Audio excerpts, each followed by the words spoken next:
Hello everyone, magandang oras sa ating lahat. Welcome to my videos. Maraming salamat sa panonood at lalo na sa mga nag-subscribe. Thank you guys. At kung bago ka pa lang dito sa aking videos, huwag kalimutan mag-like, comment, share, and subscribe para updated ka sa aking mga bagong upload na mga videos na mayroong magagandang kasaysayan at halaga tungkol sa ating mga barya. So ito yung 25 fails guys ng Barin. Kingdom of Barin. So ating banggitin guys at ating titingnan kung anong mga ginagawa nito guys. Meron lang itong 3 pesos at 71 pesos guys. So titingnan natin ang kanyang bintahan doon sa ating online selling guys sa carousel.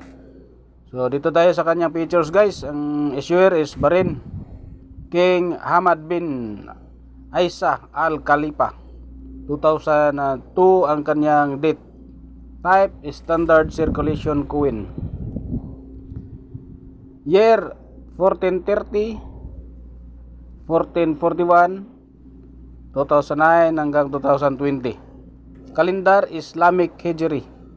Ang value is 25 fils.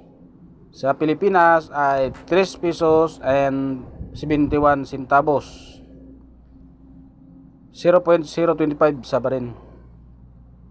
Currency is dinar. 1965 ang kanyang date. May composition at siya na copper nickel. May timbang rin na 3.5 grams. Ang kanyang diameter is 40 mm. At ang kanyang thickness is 1.5 mm. May shape siya na round. Mayroon technique na mild. Orientation, middle alignment. Number A number 42552. Reference number KM number 24.2. Ito yung obverse guys. Cell of Delmun, civilization ancient, painting with animal and human within circle. State name Arabic and English, Islamic and Gregorian dates in English. Meron siyang script na Arabic Latin. At ang kanyang lettering Arabic words 1437 2016. Kingdom of Barin. Ang reverse guys. At ito yun ang kanyang reverse guys. Numeric denomination back of box denomination within circle. Chain border. And mayroon siyang script na Arabic. May lettering siya na 25 Arabic words. Translation, 25 fils. Age is Reeded Mint, Royal Mint, Lantrisan, United Kingdom. 1968 ang kanyang date.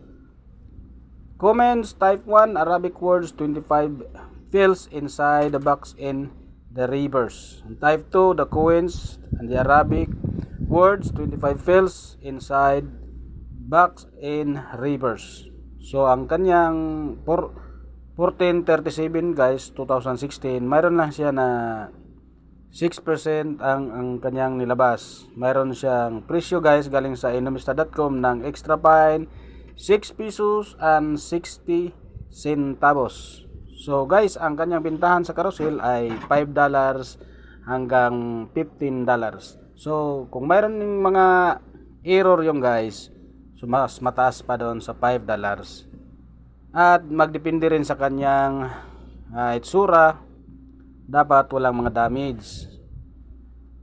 So yun guys, ang nakuha natin ng mga impormasyon galing sa Inumista.com at sa ating online selling platform sa carousel. So maraming salamat sa panonood guys at God bless ating lahat.